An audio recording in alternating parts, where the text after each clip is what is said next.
നമസ്കാരം, ആനന്ദ് ഇന്റർനാഷണൽ ന്യൂസിലേക്ക് സ്വാഗതം. റഷ്യക്കെതിരെ മുന്നേറ്റവുമായി നാറ്റോ സേന. ബാൾട്ടിക് കടലിനു മുകളിലൂടെ എസ്തോണിയയുടെ വ്യോമാതിർത്തി ലംഘിച്ച 3 റഷ്യൻ MiG-31 യുദ്ധവിമാനങ്ങളെ നാറ്റോ തടഞ്ഞു. റഷ്യക്കെതിരെ കൂടുതൽ ഉപരോധങ്ങൾ കൊണ്ടുവരാൻ യൂറോപ്യൻ യൂണിയൻ. H-1B വിസ അപേക്ഷകർക്ക് $1 ലക്ഷം അധിക ഫീസ് പ്രഖ്യാപിച്ച പ്രസിഡന്റ് ഡൊണാൾഡ് ട്രംപിന്റെ നീക്കത്തിനെതിരെ ശക്തമായ പ്രതിഷേധം. തീരുമാനം ബാധിക്കുക ഇന്ത്യൻ വിസ അപേക്ഷകരെ. അമേരിക്കൻ തൊഴിലാളികളെ സംരക്ഷിക്കുന്നതിനും US ട്രഷറിയുടെ തീരുമാനം ഉയർത്തുന്നതിനുമാണ് H-1B വിസ ഫീസ് ഉയർത്തിയതെന്ന് ട്രംപ്. കോവളത്ത് സംഘടിപ്പിച്ച blue tides Kerala European union കോൺക്ലേവിൽ 7,288 കോടി രൂപയുടെ നിക്ഷേപത്തിന് ധാരണാപത്രമായി. സംസ്ഥാനത്തെ 28 നിക്ഷേപകർ കരാറിൽ ഒപ്പുവെച്ചു. യൂറോപ്യൻ യൂണിയനിലെ 17 രാജ്യങ്ങളും 2 യൂറോപ്യൻ രാജ്യങ്ങളുടെ നയതന്ത്ര പ്രതിനിധികളും സംരംഭകരും നിക്ഷേപത്തിന് താൽപര്യമറിയിച്ചു. President Donald Trump New York Times പത്രത്തിനെതിരെ നൽകിയ $15 ബില്യൺ മാനനഷ്ട കേസ് US ഫെഡറൽ ജഡ്ജി തള്ളി. ടിക്ടോക്കിന് US പ്രവർത്തനം തുടരാൻ അനുവദിക്കുന്ന കരാറിന് ചൈനീസ് പ്രസിഡന്റ് ഷീ ജിൻപിങ് അംഗീകാരം നൽകിയതായി ട്രംപ്. ചൈനീസ് പ്രസിഡന്റുമായി നടത്തിയ ഫോൺ സംഭാഷണത്തിന് പിന്നാലെയാണ് കരാറിന് അംഗീകാരമായതെന്ന് ട്രംപ്. ഭീകര സംഘടനകളുടെയും വിദ്വേഷ ഗ്രൂപ്പുകളുടെയും ചിഹ്നങ്ങൾ പ്രദർശിപ്പിച്ച് ഒരു വിഭാഗത്തിനെതിരെ വിദ്വേഷം പ്രചരിപ്പിക്കുന്നത് കുറ്റകരമാക്കാൻ കനേഡിയൻ സർക്കാർ നിയമം കൊണ്ടുവരുന്നു. ജനനനിരക്കിൽ കാര്യമായ വർധനവില്ലാതെ ദുബായിലെ ജനസംഖ്യ 5.7% ഉയർന്നു. 1.12 കോടി പേരാണ് ഇപ്പോൾ UAE-യിലുള്ളത്. GST പരിഷ്കാരം തിങ്കളാഴ്ച നിലവിൽ വരുന്നതോടെ ഏകദേശം 2 ലക്ഷം കോടി രൂപ ജനങ്ങളുടെ കൈകളിലെത്തുമെന്നും ഇത് ആഭ്യന്തര ഉപഭോഗം വർദ്ധിപ്പിക്കുമെന്നും കേന്ദ്ര ധനമന്ത്രി നിർമ്മല സീതാരാമൻ.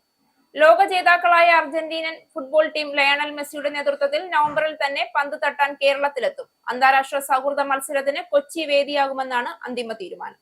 വാർത്തകൾ വിശദമായി. ബാൾട്ടിക് കടലിനു മുകളിലൂടെ എസ്തോണിയയുടെ വ്യോമാതിർത്തി ലംഘിച്ച 3 റഷ്യൻ MiG-31 യുദ്ധവിമാനങ്ങളെ നാറ്റോ തടഞ്ഞു.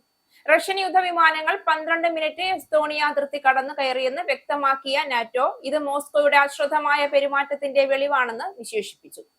യൂറോപ്യൻ യൂണിയന്റെ ഉന്നത നയതന്ത്രജ്ഞനും മുൻ എസ്തോണിയൻ പ്രധാനമന്ത്രിയുമായ കാജ കല്ലാസ് മോസ്കോ നടത്തിയത് അങ്ങേയറ്റം അപകടകരമായ പ്രകോപനമെന്ന് ആരോപിച്ചു. നാറ്റോയുടെ കിഴക്കൻ അതിർത്തികളിലെ ഏറ്റവും പുതിയ റഷ്യൻ ലംഘനം മേഖലയിലെ സംഘർഷങ്ങൾ കൂടുതൽ വർദ്ധിപ്പിക്കുന്നു എന്ന് കാജ കല്ലാസ് പറഞ്ഞു. യൂറോപ്പ് എസ്തോണിയയ്ക്കൊപ്പം നിൽക്കുന്നു എന്നും എല്ലാ പ്രകോപനങ്ങൾക്കും ദൃഢനിശ്ചയത്തോടെ പ്രതികരിക്കുമെന്നും European Commission president Ursula von der Leyen പറഞ്ഞു. മോസ്കോയ്ക്കെതിരായ 19ാമത് ഉപരോധ പാക്കേജ് വേഗത്തിൽ അംഗീകരിക്കാൻ യൂറോപ്യൻ യൂണിയന്റെ 27 അംഗരാജ്യങ്ങളോട് ഉർസുല ആവശ്യപ്പെട്ടു. H-1B വിസ അപേക്ഷകർക്ക് $1 ലക്ഷം അധിക ഫീസ് പ്രഖ്യാപിച്ച പ്രസിഡന്റ് ഡൊണാൾഡ് ട്രംപിന്റെ നീക്കത്തിനെതിരെ ശക്തമായ പ്രതിഷേധം.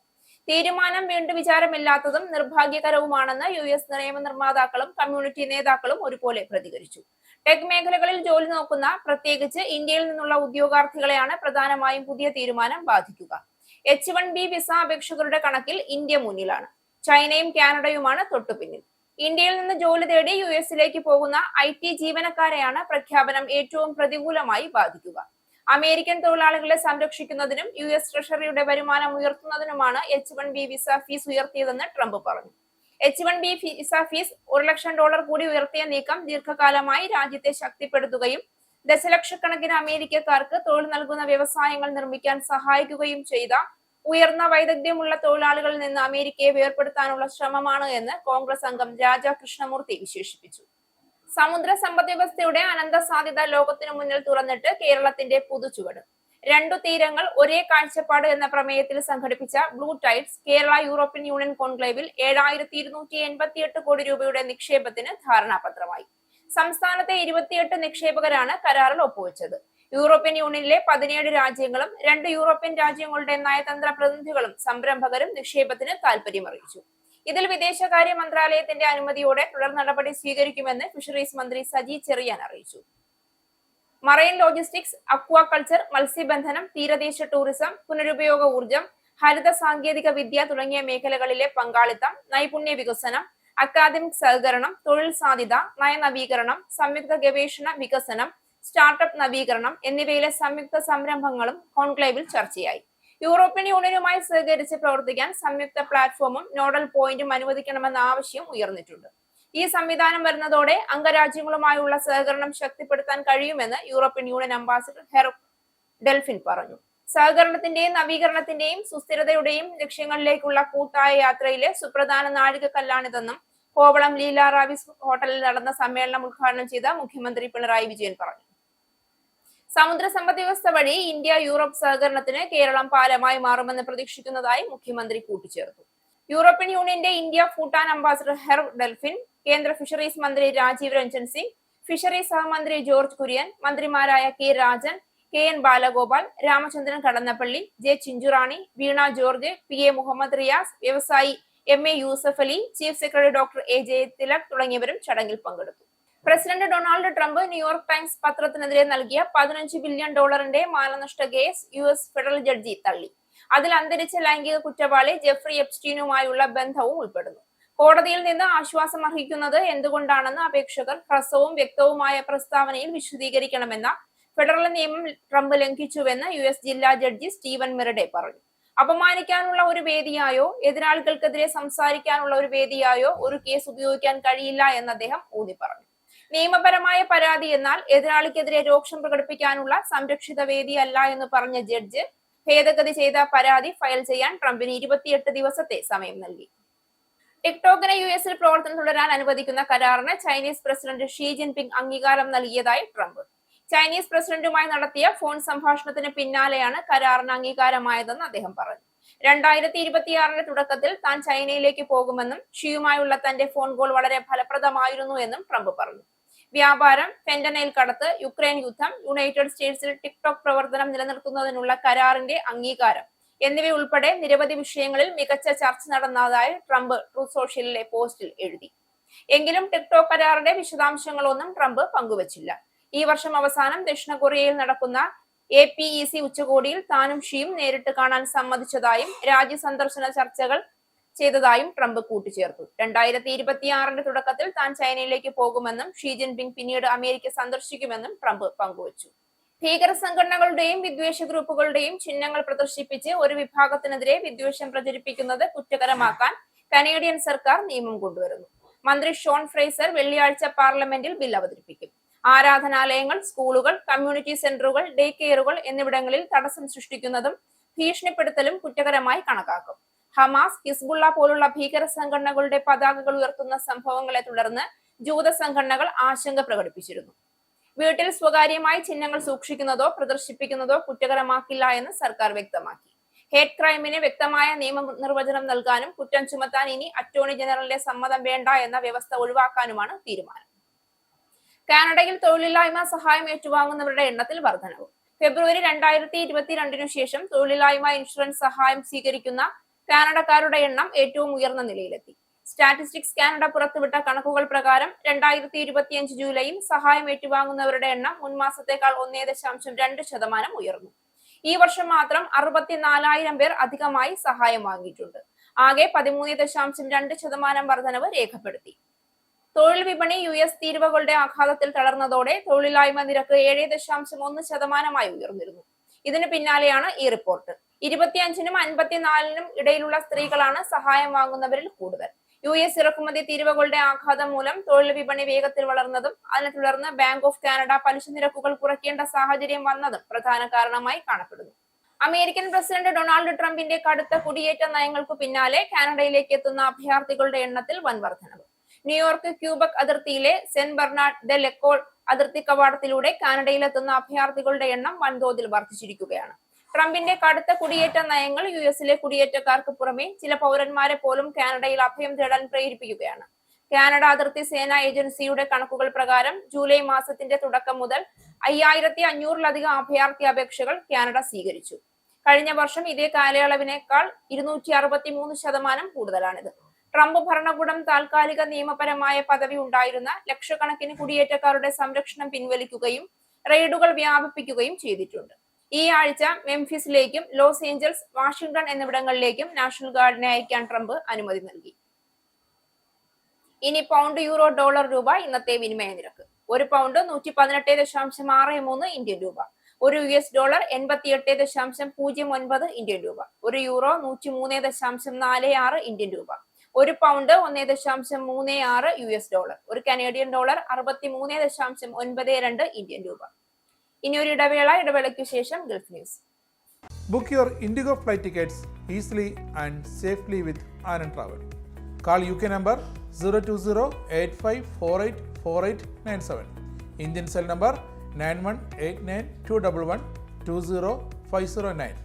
Or please mail to info@anandtravel.com. Have a happy journey. നമസ്കാരം, ഗൾഫ് ന്യൂസിലേക്ക് സ്വാഗതം. ജനന നിരക്കിൽ കാര്യമായ വർധനയില്ലാതെ ദുബായിലെ ജനസംഖ്യ 5.7% ഉയർന്നു. 1.12 കോടി പേരാണ് ഇപ്പോൾ UAE-യിലുള്ളത്. ഇതിൽ 3/4 പ്രവാസികളാണ്. കഴിഞ്ഞ വർഷം മാത്രം 6.15 ലക്ഷം ആളുകൾ വർദ്ധിച്ചു. ജനസംഖ്യയിൽ 64% പുരുഷന്മാരാണ്. ഏകദേശം 70.23 ലക്ഷം പേർ പുരുഷന്മാരും 40.59 ലക്ഷം സ്ത്രീകളും. മുൻ വർഷത്തെ അപേക്ഷിച്ച് പുരുഷന്മാരുടെ എണ്ണത്തിലും 5.7% വർദ്ധിച്ചു. സ്ത്രീകളുടെ വർധനവ് 5.8%. നാനാതരം പൂക്കൾ കൊണ്ട് വിസ്മയം തീർക്കുന്ന നഗരത്തിലെ പ്രധാന വിനോദസഞ്ചാര കേന്ദ്രങ്ങളിലൊന്നായ ദുബായ് മിറാക്കിൾ ഗാർഡൻ വീണ്ടും തുറക്കുന്നു. ലോകത്തിലെ ഏറ്റവും വലിയ പൂന്തോട്ടമായ ഗിന്നസ് മിറാക്കിൾ ഗാർഡൻ 14ാം സീസണിൽ ഈ മാസം 29 മുതൽ സന്ദർശകർക്കായി തുറന്നു നൽകുമെന്ന് അധികൃതർ അറിയിച്ചു. അൽബർഷ സൗത്ത് 3-ൽ 72,000 ചതുരശ്ര മീറ്റർ വിസ്തൃതിയിൽ ഒരുക്കിയിട്ടുള്ള ഉദ്യാനത്തിൽ 150 ദശലക്ഷത്തിലേറെ പൂക്കളാണ് വിവിധ രൂപത്തിലും ഡിസൈനുകളിലും ഒരുക്കിയിട്ടുള്ളത്. 2013-ൽ തുറന്നതിനു ശേഷം ഏറ്റവും ഉയരം കൂടിയ ടോപ്പിയറി ഘടനയ്ക്കും ഏറ്റവും വലിയ വെർട്ടിക്കൽ ഗാർഡനും ഉൾപ്പെടെ 3 ഗിന്നസ് ലോക റെക്കോർഡുകൾ ഈ പൂന്തോട്ടം നേടിയിട്ടുണ്ട്. ഓരോ സീസണിലും പുതിയ ഫ്ലോറൽ ഇൻസ്റ്റാളേഷനും കലാപരമായ ലാൻഡ്സ്കേപ്പുകളും മിറാക്കിൾ ഗാർഡനിൽ ഒരുക്കാറുണ്ട്. ഈ വർഷവും നിരവധി പുത്തൻ ആകർഷണങ്ങളുമായിട്ടാണ് പുതിയ സീസൺ എത്തുന്നത്.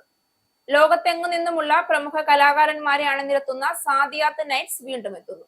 ഡിസംബർ മുതൽ ഫെബ്രുവരി 2026 വരെ നീണ്ടു നിൽക്കുന്ന സംഗീത രാവുകൾക്ക് അബുദാബിയിലെ സാദിയാത്ത് ദ്വീപ് വേദിയാകും. പ്രശസ്ത ഇറ്റാലിയൻ പിയാനോ വാദകനായ ലുഡോവിക്കോ ഐനാഡി ജനുവരി 10-ന് ആദ്യ പരിപാടി അവതരിപ്പിക്കും. സ്കോട്ടിഷ് ഗായകനും ഗാനരചയിതാവുമായ ലൂയിസ് കപാൽഡി ജനുവരി 17-ന് വേദിയിലെത്തും. വരും ദിവസങ്ങളിൽ കൂടുതൽ കലാകാരന്മാരുടെ പേരുകൾ പ്രഖ്യാപിക്കുമെന്ന് സംഘാടകർ അറിയിച്ചു. ഇനി ആനന്ദ് ട്രാവൽ GCC ഇന്ത്യ നാണയവിനിമയ നിരക്ക്. ഒരു സൗദി റിയാൽ 23.49 ഇന്ത്യൻ രൂപ, ഒരു UAE ദിർഹം 23.98 ഇന്ത്യൻ രൂപ, ഒരു കുവൈറ്റി ദിനാർ 288.1 ഇന്ത്യൻ രൂപ, ഒരു ഒമാനി റിയാൽ 228.73 ഇന്ത്യൻ രൂപ. വോട്ട് കവർച്ചയിലെ ഹൈഡ്രജൻ ബോംബിൽ ഏവരെയും ഉദ്യോഗത്തിൽ നിർത്തിയിരിക്കുകയാണ് പ്രതിപക്ഷ നേതാവ് രാഹുൽ ഗാന്ധി. വെളിപ്പെടുത്തലുകളുടെ ഹൈഡ്രജൻ ബോംബ് വരാനിരിക്കുന്നതേ ഉള്ളൂ എന്ന മുന്നറിയിപ്പാണ് വ്യാഴാഴ്ചത്തെ പത്രസമ്മേളനത്തിൽ നൽകിയത്. വോട്ട് കവർച്ച ആരോപണങ്ങളുടെ ആദ്യഘട്ടവും 2ാം ഘട്ടവും കഴിഞ്ഞു. ഹൈഡ്രജൻ ബോംബിൽ സസ്പെൻസ് നിലനിൽക്കുകയാണ്. അധികം താമസിയാതെ അതും പുറത്തെടുക്കാനുള്ള തയ്യാറെടുപ്പിലാണ് രാഹുൽ. ഉന്നത ഭരണ കേന്ദ്രങ്ങളെ ലക്ഷ്യമിടുന്നതായിരിക്കും ഹൈഡ്രജൻ ബോംബ് എന്നാണ് അനുമാനം. GST പരിഷ്കാരം തിങ്കളാഴ്ച നിലവിൽ വരുന്നതോടെ ഏകദേശം 2 ലക്ഷം കോടി രൂപ ജനങ്ങളുടെ കൈകളിൽ എത്തുമെന്നും ഇത് ആഭ്യന്തര ഉപഭോഗം വർദ്ധിപ്പിക്കുമെന്നും കേന്ദ്ര ധനമന്ത്രി നിർമ്മല സീതാരാമൻ വെള്ളിയാഴ്ച പറഞ്ഞു. തമിഴ്നാട് ഫുഡ് ആൻഡ് ഗ്രെയിൻസ് അസോസിയേഷന്റെ 80ാം വാർഷികത്തിൽ സംസാരിക്കുകയായിരുന്നു ധനമന്ത്രി. GST പരിഷ്കാരങ്ങൾ നിലവിൽ വന്നതോടെ ഏകദേശം 2 ലക്ഷം കോടി രൂപ നികുതി ധനവകുപ്പിന് നഷ്ടമാകും. എന്നാൽ ഇത് ആഭ്യന്തര ഉപഭോഗത്തിന്റെ രൂപത്തിൽ സമ്പദ് വ്യവസ്ഥയിലേക്ക് തന്നെ എത്തിച്ചേരുമെന്ന് നിർമ്മല പറഞ്ഞു. ലോക ജേതാക്കളായ അർജന്റീനിയൻ ഫുട്ബോൾ ടീം ലയണൽ മെസ്സിയുടെ നേതൃത്വത്തിൽ നവംബറിൽ തന്നെ പന്ത് തട്ടാൻ കേരളത്തിലെത്തും. ലോക ജേതാക്കളുടെ മത്സരവീര്യം പുറത്തെടുക്കുന്ന അന്താരാഷ്ട്ര സൗഹൃദ മത്സരത്തിന് കൊച്ചി വേദിയാകുമെന്നാണ് അന്തിമ തീരുമാനം. കേരള സർക്കാരുമായി ചേർന്ന് reporter broadcasting company private limited ആണ് ഫുട്ബോൾ ലോക ജേതാക്കളെ കേരളത്തിലെത്തിക്കുന്നത്. മെസ്സിയുടെ വരവ് സാമ്പത്തിക ഉണർവുണ്ടാക്കുമെന്ന പ്രതീക്ഷയിലാണ് കായിക പരസ്യ വിപണി. നവംബർ 10-നും 18-നും ഇടയിലുള്ള ദിവസങ്ങളിലാണ് അർജന്റീന ടീമിന്റെ കേരള സന്ദർശനം. ഫിഫ അനുവദിച്ച നവംബർ വിൻഡോയിൽ ലുവാണ്ട, കേരളം എന്നിവിടങ്ങളിൽ നവംബർ 10-നും 18-നും ഇടയിൽ അർജന്റീന ഫുട്ബോൾ ടീം കളിക്കുമെന്നാണ് AFA അറിയിച്ചിരിക്കുന്നത്. നേരത്തെ മെസ്സിയും സംഘവും കേരളത്തിലേക്ക് വരുമെന്ന കാര്യം അർജന്റീന ഫുട്ബോൾ ഫെഡറേഷൻ സ്ഥിരീകരിച്ചിരുന്നു. തിരുവനന്തപുരം കാര്യവട്ടം ഗ്രീൻഫീൽഡ് സ്റ്റേഡിയത്തിലാണ് നേരത്തെ മത്സരം നടത്താൻ തീരുമാനിച്ചിരുന്നതെങ്കിലും താരങ്ങളുടെ ട്രാൻസ്പോർട്ടേഷൻ അടക്കം ചില അസൗകര്യങ്ങളാൽ കൊച്ചിയിലെ ജവഹർലാൽ നെഹ്റു സ്റ്റേഡിയത്തിലേക്ക് മാറ്റുകയായിരുന്നു. പ്രധാന വാർത്തകൾ ഒരിക്കൽ കൂടി. റഷ്യക്കെതിരെ മുന്നേറ്റവുമായി നാറ്റോ സേന. ബാൾട്ടിക് കടലിന് മുകളിലൂടെ എസ്തോണിയയുടെ വ്യോമാതിർത്തി ലംഘിച്ച 3 റഷ്യൻ MiG-31 യുദ്ധവിമാനങ്ങളെ നാറ്റോ തടഞ്ഞു. റഷ്യക്കെതിരെ കൂടുതൽ ഉപരോധങ്ങൾ കൊണ്ടുവരാൻ യൂറോപ്യൻ യൂണിയൻ. H-1B വിസ അപേക്ഷകർക്ക് $1,00,000 അധിക ഫീസ് പ്രഖ്യാപിച്ച പ്രസിഡന്റ് ഡൊണാൾഡ് ട്രംപിന്റെ നീക്കത്തിനെതിരെ ശക്തമായ പ്രതിഷേധം. തീരുമാനം ബാധിക്കുക ഇന്ത്യൻ വിസ അപേക്ഷകരെ. അമേരിക്കൻ തൊഴിലാളികളെ സംരക്ഷിക്കുന്നതിനും US ട്രഷറിയുടെ തീരുമാനം ഉയർത്തുന്നതിനുമാണ് H-1B വിസ ഫീസ് ഉയർത്തിയതെന്ന് ട്രംപ്. കോവളത്ത് സംഘടിപ്പിച്ച blue tides Kerala European union കോൺക്ലേവിൽ 7,288 കോടി രൂപയുടെ നിക്ഷേപത്തിന് ധാരണാപത്രമായി. സംസ്ഥാനത്തെ 28 നിക്ഷേപകർ കരാറിൽ ഒപ്പുവെച്ചു. യൂറോപ്യൻ യൂണിയനിലെ 17 രാജ്യങ്ങളും 2 യൂറോപ്യൻ രാജ്യങ്ങളുടെ നയതന്ത്ര പ്രതിനിധികളും സംരംഭകരും നിക്ഷേപത്തിന് താൽപര്യമറിയിച്ചു. President Donald Trump New York Times പത്രത്തിനെതിരെ നൽകിയ $15 ബില്യൺ മാനനഷ്ട കേസ് US ഫെഡറൽ ജഡ്ജി തള്ളി. ടിക്ടോക്കിന് US പ്രവർത്തനം തുടരാൻ അനുവദിക്കുന്ന കരാറിന് ചൈനീസ് പ്രസിഡന്റ് ഷീ ജിൻപിങ് അംഗീകാരം നൽകിയതായി ട്രംപ്. ചൈനീസ് പ്രസിഡന്റുമായി നടത്തിയ ഫോൺ സംഭാഷണത്തിന് പിന്നാലെയാണ് കരാറിന് അംഗീകാരമായതെന്ന് ട്രംപ്. ഭീകര സംഘടനകളുടെയും വിദ്വേഷ ഗ്രൂപ്പുകളുടെയും ചിഹ്നങ്ങൾ പ്രദർശിപ്പിച്ച് ഒരു വിഭാഗത്തിനെതിരെ വിദ്വേഷം പ്രചരിപ്പിക്കുന്നത് കുറ്റകരമാക്കാൻ കനേഡിയൻ സർക്കാർ നിയമം കൊണ്ടുവരുന്നു. ജനനനിരക്കിൽ കാര്യമായ വർധനവില്ലാതെ ദുബായിലെ ജനസംഖ്യ 5.7% ഉയർന്നു. 1.12 കോടി പേരാണ് ഇപ്പോൾ UAE-യിലുള്ളത്. GST പരിഷ്കാരം തിങ്കളാഴ്ച നിലവിൽ വരുന്നതോടെ ഏകദേശം 2 ലക്ഷം കോടി രൂപ ജനങ്ങളുടെ കൈകളിലെത്തുമെന്നും ഇത് ആഭ്യന്തര ഉപഭോഗം വർദ്ധിപ്പിക്കുമെന്നും കേന്ദ്ര ധനമന്ത്രി നിർമ്മല സീതാരാമൻ. ലോക ജേതാക്കളായ അർജന്റീനൻ ഫുട്ബോൾ ടീം ലയണൽ മെസ്സിയുടെ നേതൃത്വത്തിൽ നവംബറിൽ തന്നെ പന്ത് തട്ടാൻ കേരളത്തിലെത്തും. അന്താരാഷ്ട്ര സൗഹൃദ മത്സരത്തിന് കൊച്ചി വേദിയാകുമെന്നാണ് അന്തിമ തീരുമാനം. ഈ ന്യൂസ് ബുള്ളറ്റിൻ അവസാനിച്ചു. നന്ദി.